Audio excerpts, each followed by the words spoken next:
Hello student, हमारा आज का टॉपिक है इकोनॉमिक ऑर्डर क्वांटिटी। ठीक है, इकोनॉमिक ऑर्डर क्वांटिटी के एक सम जो है हमारा कॉस्ट अकाउंटिंग का जो हमारा क्वेश्चन पेपर है उसमें ज़रूर आता है। और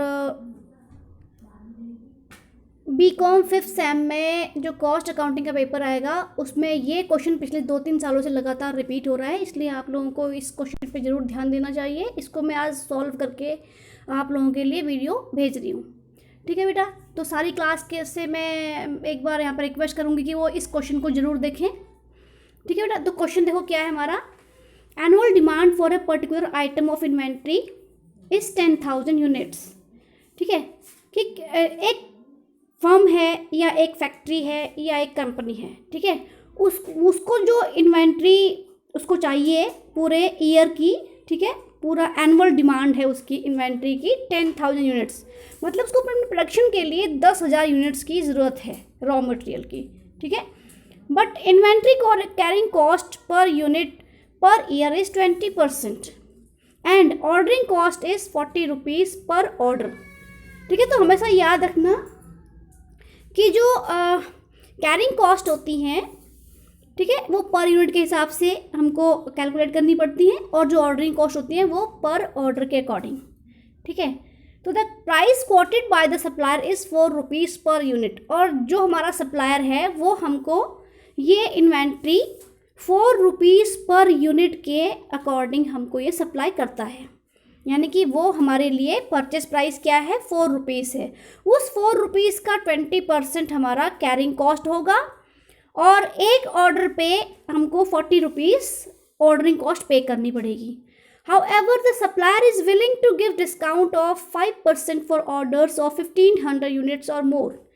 लेकिन इसके अलावा एक चीज़ और है कि जो हमारा सप्लायर है वो हमसे ये कहता है कि अगर हमारा एक ऑर्डर, यानी कि हमारा एक ऑर्डर 1500 यूनिट्स या उससे ज़्यादा का होगा, तो वो हमको टोटल प्राइस पे 5% का डिस्काउंट देगा।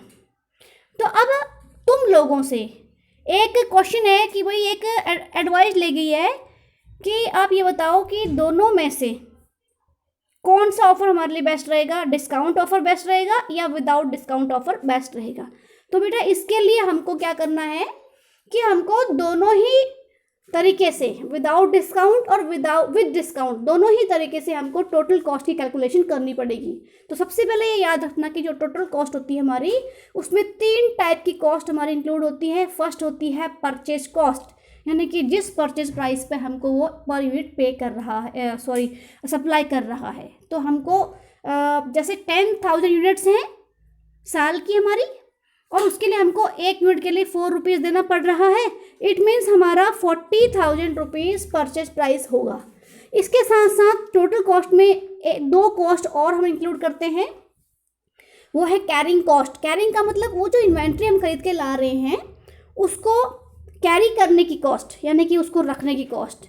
जैसे कि अगर हमारी बिल्डिंग या हमारा वेयर हाउस जो है, स्टोर रूम जो है, अगर वो हमारा रेंट पे है तो उसका रेंटेड बिल्डिंग है तो उसका रेंट देना है, ठीक है, डेप्रिसिएशन देना है, इंश्योरेंस करवाना है उस इन्वेंट्री का जो हम लेके आ रहे हैं, और उसको अच्छे से रखने की कॉस्ट। ठीक है, तो ये सारी कॉस्ट जो है मिलके कैरिंग कॉस्ट कहलाती हैं। तो ये कैरिंग कॉस्ट भी हमारी टोटल कॉस्ट का पार्ट बनती हैं।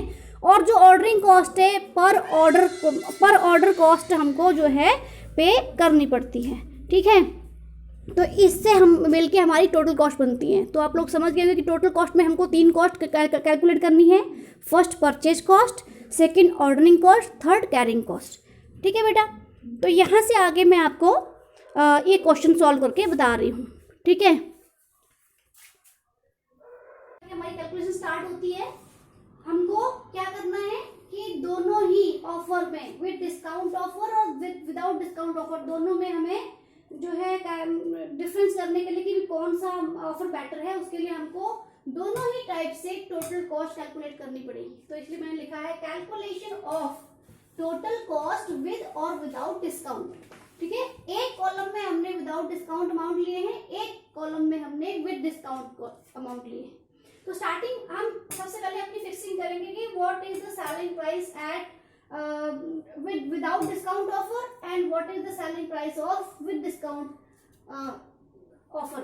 ठीक है, तो सेलिंग प्राइस हमारी विदाउट डिस्काउंट, तो जैसे कि क्वेश्चन में गिवन है कि 4 रुपीज पे हमारा सप्लायर हमको एक यूनिट, यानी कि ये पर यूनिट है, ठीक है, 4 रुपीज पर यूनिट, एक यूनिट हमको 4 रुपीज में सप्लाई करता है। लेकिन अगर वहीं पे अगर हमारा जो हमारा ऑर्डर है, वन ऑर्डर, उसमें अगर 1500 यूनिट्स इंक्लूड करते हैं तो वो हमको पड़ता है 3 रुपीज 80 पैसे का, यानी कि 4 रुपीज में से 5% डिस्काउंट, 4 माइनस 4 रुपीज का 5% डिस्काउंट, ठीक है, यानी कि 20 पैसे का हमको डिस्काउंट मिल जाता है एक यूनिट पे। तो यहाँ पे हमारा विदाउट डिस्काउंट सेलिंग प्राइस होगा 4 रुपीज और यहाँ पे हमारा विद डिस्काउंट सेलिंग प्राइस होगा 3 रुपीज 80 पैसा। ठीक है, उसके बाद हमारी है कैरिंग कॉस्ट। तो सेकेंड नंबर की हमारी कैरिंग कॉस्ट है, carrying cost per unit per year, per unit हमारी कैरिंग कॉस्ट पड़ती है हमको 4 रुपीज का 20%, इट मीन्स 80 पैसा। ठीक है, और अगर हम विद डिस्काउंट लेते हैं तो विद डिस्काउंट हमारा प्राइस होगा 3 रुपीज 80 पैसा, उसका 20% 0.75 पैसा। इट मीन्स अगर हम विदाउट डिस्काउंट अगर हम कैरिंग कॉस्ट को कैलकुलेट मानते हैं तो 80 पैसा हमारी कैरिंग कॉस्ट आती है, और विद डिस्काउंट अगर हम इसको कैलकुलेट करते हैं तो 75 पैसा हमारा जो है पर यूनिट कैरिंग कॉस्ट हमारी हो जाती है। उसके बाद है ऑर्डरिंग कॉस्ट। ठीक है, ऑर्डरिंग कॉस्ट पर ऑर्डर, आपको पता है कि जो ऑर्डरिंग कॉस्ट है हमेशा पर ऑर्डर के अकॉर्डिंग ही कैलकुलेट की जाती है। तो जैसा कि हम क्वेश्चन में गिवन है कि ऑर्डरिंग कॉस्ट पर ऑर्डर में सेम रहेंगी, चाहे वो विदाउट डिस्काउंट ले चाहे वो विद डिस्काउंट ले, 40 रुपीज ही रहेंगी। ठीक है, उसके बाद हमारा है ऑर्डरिंग क्वांटिटी। तो ऑर्डरिंग क्वांटिटी अगर विदाउट डिस्काउंट तो हमारा इकोनॉमिक ऑर्डर क्वांटिटी के अकॉर्डिंग जाएगा। ठीक है, उसका फॉर्मूला लगा के हम इकोनॉमिक ऑर्डर क्वांटिटी यहाँ पे कैलकुलेट कर लेंगे। फॉर्मूला क्या होता है, 2 multiply annual demand, annual demand कितनी हमारी 10,000 यूनिट्स है। ठीक है, और multiply ordering cost, ordering cost कितनी 40 रुपीज, और अपॉन यहाँ पे कैरिंग कॉस्ट इसको डिवाइड कर देते हैं, उसका हम रूट निकाल लेते हैं। ठीक है, तो ये हमने सॉर्ट आउट किया, तो हमको विदाउट डिस्काउंट जो हमारी इकोनॉमिक ऑर्डर क्वांटिटी है वो 1000 यूनिट्स की है। ठीक है, लेकिन अगर विद डिस्काउंट हम देखते हैं तो डिस्काउंट हमको कब मिलेगा, जब हमारा एक ऑर्डर 1500 यूनिट्स का या उससे ज्यादा का होगा। ठीक है, तो ये हमारा सेटलमेंट सारा हो गया, ये हमको पता लग गया। अब इसके अकॉर्डिंग, क्योंकि मैंने तुमसे कहा है कि हमारी जो टोटल कॉस्ट है, जो हमारी टोटल कॉस्ट है ये हमारी इन तीनों कॉस्ट का टोटल है। तो हमारी टोटल कॉस्ट में सबसे पहले आपको यही बताया था, सबसे पहले परचेज कॉस्ट कैलकुलेट करेंगे फॉर 10,000 यूनिट्स की, उसके बाद ऑर्डरिंग कॉस्ट, उसके बाद कैरिंग कॉस्ट। ठीक है, तो ये देखो परचेज कॉस्ट फॉर 10,000 यूनिट्स, क्योंकि हमारी एनुअल डिमांड है 10,000 यूनिट्स इसलिए, और हमारी परचेज कॉस्ट क्या है 4 रुपीज से विदाउट डिस्काउंट, तो 10,000 units multiply 4 rupees equal to 40,000 rupees. 40,000 rupees की हमारी परचेज कॉस्ट हो जाएगी एक साल की। ठीक है, वहीं पे अगर हम डिस्काउंट के अकॉर्डिंग लेते हैं तो 10,000 यूनिट्स मल्टीप्लाई 3 रुपीज 80 पैसा विद डिस्काउंट प्राइस है हमारी, तो इसके अकॉर्डिंग हमारी आती है 38,000। तो यहाँ पे तो हमको पता लग रहा है कि अगर हम विद डिस्काउंट ले तो हमारी परचेज कॉस्ट कम होती है 2,000 रुपए से, लेकिन ऑर्डरिंग कॉस्ट तो सेम है, लेकिन हमारे नंबर ऑफ ऑर्डर कितने बन रहे हैं। तो नंबर ऑफ ऑर्डर हम कैसे निकालते हैं, ये जो हमारे ऑर्डर्स हैं, जो हमारी यूनिट्स हैं, ठीक है, इससे हम जो है 10,000 यूनिट्स को डिवाइड कर देते हैं। ठीक है, 10,000 डिवाइड बाय 1,000 तो हमारे 10 ऑर्डर्स बनते हैं, तो 10 ऑर्डर्स मल्टीप्लाई 1 ऑर्डर की कॉस्ट होगी 40 रुपीज, इसलिए 400 रुपीज जो है हमारी ऑर्डरिंग कॉस्ट आती है।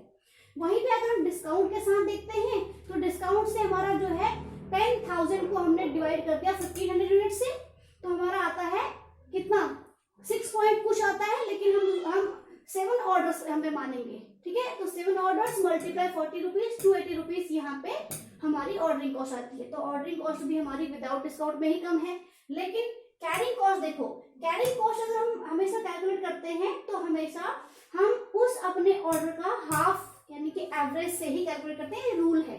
कैरिंग कॉस्ट को फॉर एवरेज इन्वेंट्री हम कैलकुलेट करते हैं, तो हमारी 1000 यूनिट्स को हमने 2 से डिवाइड करके एवरेज निकाला, 500 मल्टीप्लाई 80 रुपीज सॉरी 80 पैसा, 80 पैसा मल्टीप्लाई किया तो हमारा यहाँ पे आ गया 400। ठीक है, ऐसे ही यहाँ पे 1500 यूनिट से उसका एवरेज निकाला 750 आ गया, उसको मल्टीप्लाई किया 76 पैसे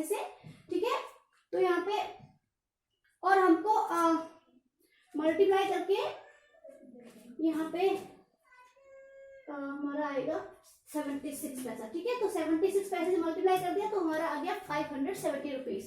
तो देखो विद डिस्काउंट में हमारा परचेज कॉस्ट कम पड़ रहा है, ऑर्डरिंग कॉस्ट कम पड़ रहा है, लेकिन कैरी कॉस्ट हमारी यहाँ पे बढ़ गई है। तो तीनों को प्लस किया, ठीक है, और जो है इसको भी प्लस किया, तो विदाउट डिस्काउंट हमारा टोटल कॉस्ट आता है 40,800 और विद डिस्काउंट हमारा आता है 38,850 रुपीज। तो दोनों में से कौन सा सस्ता पड़ रहा है हमको विद डिस्काउंट सस्ता पड़ रहा है। ठीक है, इसलिए कितने की सेविंग हो रही है? सेविंग हो रही है इस अमाउंट में से ये अमाउंट लेस करके हमको 1950 रुपीज की सेविंग हो रही है। इसलिए हमारा क्या यहाँ पे एडवाइस रहेगा इस कंपनी को कि आप अपने इस विद डिस्काउंट वाले ऑफर को एक्सेप्ट कर लो। ठीक है बेटा, तो बस यही आंसर हमने यहाँ पे देना है, यही हमारे पूरा 10 मार्क्स का क्वेश्चन है। ठीक है, बाकी आपको कल की वीडियो बताऊंगी।